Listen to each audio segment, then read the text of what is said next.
ini kita akan pembelajaran kita. Namun sebelum kita memulai belajar, marilah kita berdoa terlebih dahulu. Tuhan Yesus yang baik, terima kasih atas anugerah-Mu, atas penyertaan-Mu dan perlindungan-Mu di dalam hidup kami. Terima kasih buat kesehatan dan kekuatan yang Engkau berikan, sehingga kami dapat mengikuti pembelajaran kami pada hari ini. Ya Tuhan, berkatilah kami, bimbinglah kami, sertailah kami sepanjang pembelajaran kami, agar kami dapat mengerti dan memahami apa yang akan kami pelajari. Terima kasih Tuhan Yesus. Amin.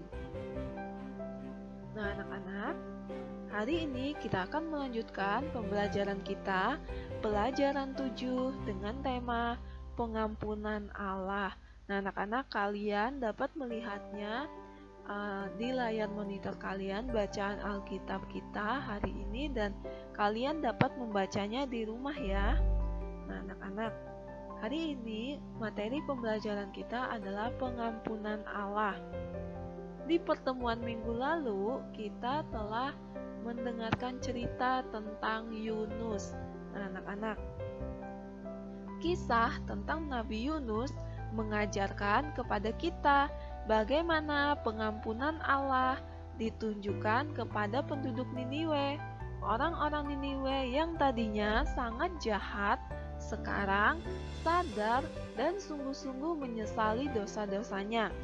Mereka mengungkapkan pertobatannya tidak hanya di mulut saja, melainkan dengan tindakan nyata.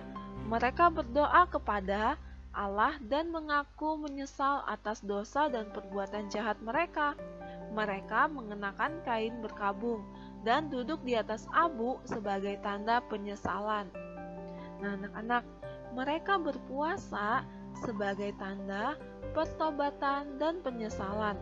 Oleh karena kasih setia Allah kepada mereka, mereka mengubah rencananya,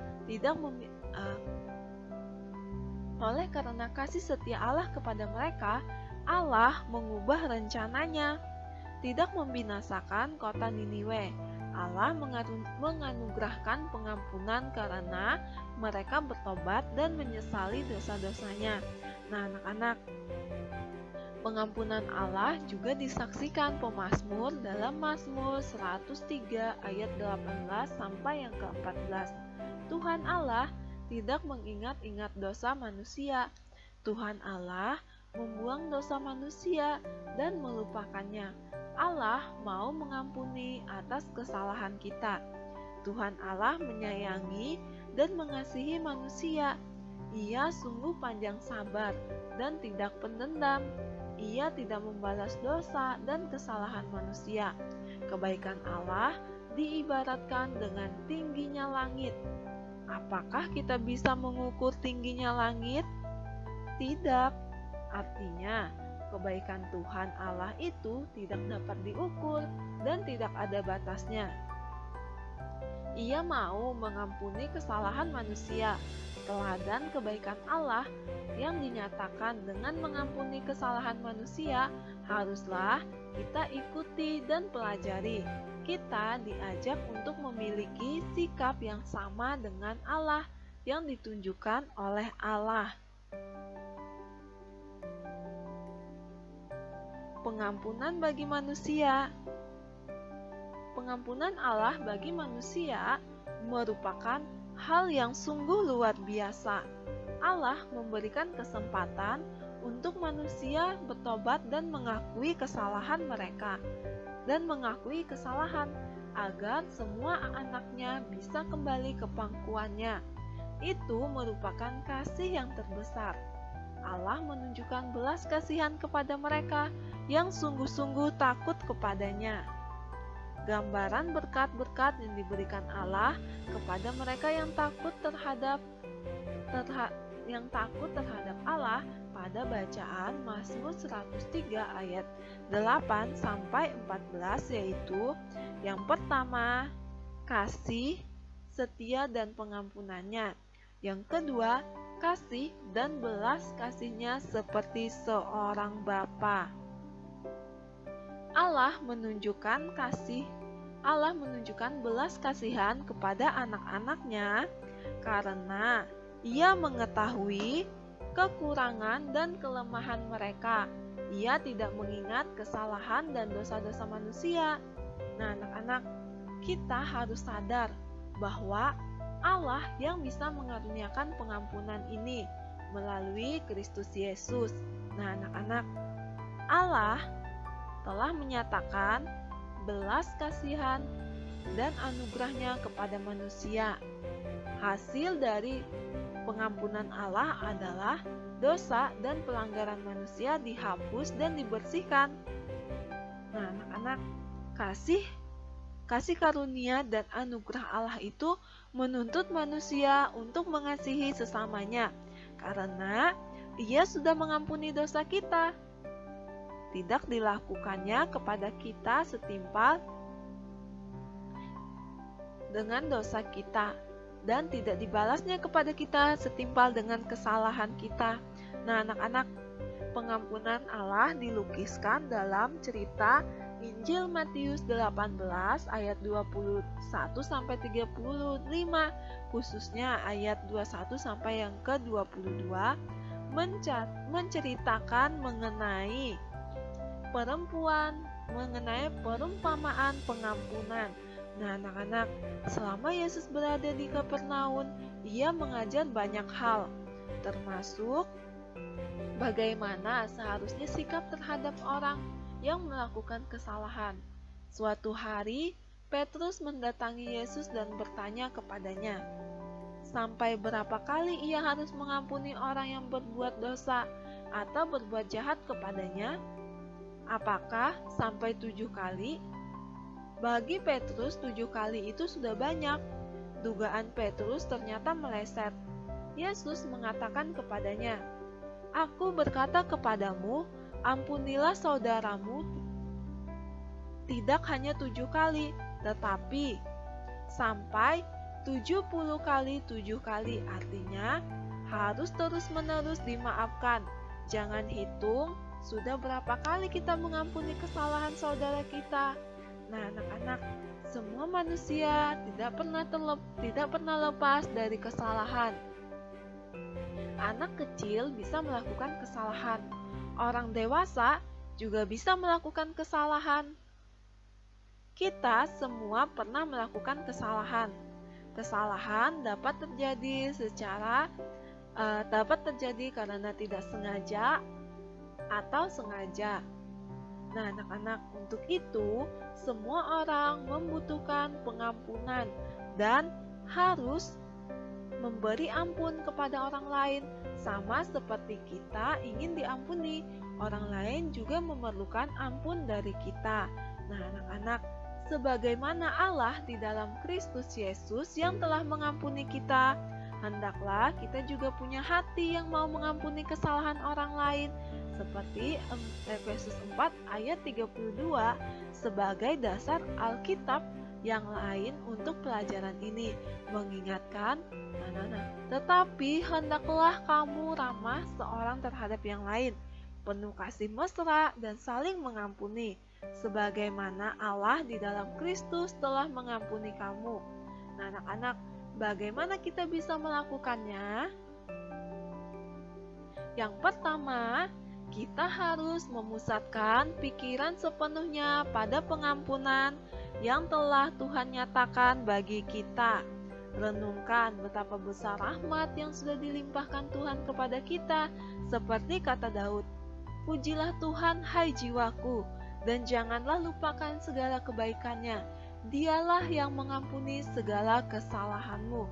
Mazmur 103 ayat 2 sampai yang ke-3a. Yang kedua, selesaikan dengan jujur semua kemarahan yang kita rasakan terhadap orang lain, lalu berusaha memaafkannya. Memang tidak mudah. Bila kita merasa tidak dapat mengampuni kesalahan orang lain, ingatlah dan renungkan betapa banyak pengampunan yang sudah kita terima dari orang lain. Ada berapa banyak sahabat, saudara kita yang sudah memaafkan atau mengampuni kesalahan kita. Mintalah Roh Kudus memampukan kita. Orang yang bersalah kepada kita bukan hal yang mudah dipraktekkan dalam sikap hidup sehari-hari. Mungkin ini termasuk hal yang paling sulit untuk dilakukan. Mengapa? Karena seringkali kita terjebak dalam keinginan untuk menyimpan dendam dan kesalahan orang lain, serta sukar untuk mengatakan, "Aku memaafkanmu." Padahal ada banyak manfaat yang diperoleh jika kita dapat memaafkan seseorang. Nah, anak-anak, kata ampun berarti maaf. Ampun juga berarti pembebasan dari tuntutan karena melakukan kesalahan. Mengampuni berarti memberikan pembebasan dari tuntutan atau hukuman karena kesalahan. Nah, anak-anak, ada 3 manfaat mengampuni. Yang pertama, melakukan kebaikan bagi orang lain. Kita tentu pernah melakukan kesalahan. Ketika kesalahan kita diampuni orang lain, bagaimana perasaan kita? Pasti kita merasa senang, lega, dan bersyukur.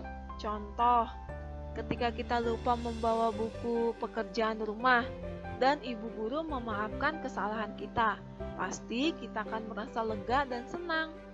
Manfaat yang kedua adalah melakukan kebaikan bagi diri sendiri. Nah, anak-anak, dengan mengampuni kita akan merasa bahagia karena telah melakukan kebaikan bagi orang lain. Bersamaan dengan itu, kita juga telah melakukan kebaikan bagi diri sendiri. Ketika kita mengampuni kesalahan orang lain, kita pun terbebas dari perasaan marah, kesal, benci, atau dendam terhadap orang lain. Sebaliknya, yang akan muncul adalah perasaan damai dan bahagia dalam hati. Nah, anak-anak, manfaat yang ketiga adalah melakukan kehendak Allah. Nah, anak-anak, dengan mengampuni kita telah melakukan perintah Tuhan, seperti yang tertulis dalam Kolose 3 ayat 13, "Sabarlah kamu seorang terhadap yang lain, dan ampunilah seorang akan yang lain. Apabila seorang menaruh dendam terhadap yang lain, sama seperti Tuhan telah mengampuni kamu, kamu berbuat jugalah demikian." Nah, anak-anak, jika kita pernah merasakan betapa indahnya diampuni, maka kita tentu mengerti bahwa mengampuni dan memaafkan akan membawa sukacita bagi diri kita sendiri, orang lain, dan tentunya akan menyenangkan hati Allah. Nah, anak-anak, mengampuni sesama bukanlah suatu pilihan, melainkan suatu keharusan. Mengapa demikian? Yesaya 53 ayat 5-6 menuliskan demikian. Dia tertikam oleh karena pemberontakan kita. Dia diremukkan oleh karena kejahatan kita. Ganjaran yang mendatangkan keselamatan bagi kita ditimpakan kepadanya. Nah, Tuhan telah menimpakan kepadanya kejahatan kita sekalian. Hukuman dosa yang seharusnya kita tanggung telah dibayar penuh oleh Yesus Kristus di kayu salib. Nah, anak-anak, murka Allah atas manusia ditimpakan kepadanya. Ialah yang menggantikan tempat kita. Oleh karena itu, kita wajib mengampuni orang yang bersalah kepada kita. Dalam Injil Matius 18 ayat 21 sampai yang ke-22, Yesus mengajarkan kita tentang cara mengampuni orang yang telah melukai atau menyakiti perasaan kita. Bukan sampai 7 kali, melainkan sampai 70 kali 7 kali. Artinya, kita harus memaafkan atau mengampuni orang tanpa batas. Nah, anak-anak, setiap orang pasti pernah melakukan kesalahan, baik secara sengaja maupun tidak. Sebagai orang yang melakukan kesalahan, sudah sepatutnya kita mengakui kesalahan dan meminta maaf pada orang-orang yang telah disakiti. Sebaliknya, sebagai orang yang menerima perlakuan salah, maka Sudah sepatutnya kita memberi maaf dan mengampuni kesalahan mereka. Kita wajib memaafkan dan saling mengampuni, karena Allah terlebih dahulu sudah mengampuni dosa-dosa kita. Nah, anak-anak, untuk pembelajaran kita hari ini sampai di sini, kiranya kita senantiasa selalu mengampuni dan saling mengasihi. Nah, anak-anak, sebelum kita mengakhiri pembelajaran kita hari ini, marilah kita berdoa. Allah pengasih, kami bersyukur atas pengampunan yang Kau berikan bagi kami. Tolonglah kami agar kami mampu berbuat seperti yang Engkau teladankan, mampu memaafkan dan mengampuni kesalahan orang lain. Dalam nama Yesus Kristus kami berdoa. Amin. Nah, anak-anak, sampai jumpa di pertemuan berikutnya. Tuhan Yesus memberkatimu. Shalom.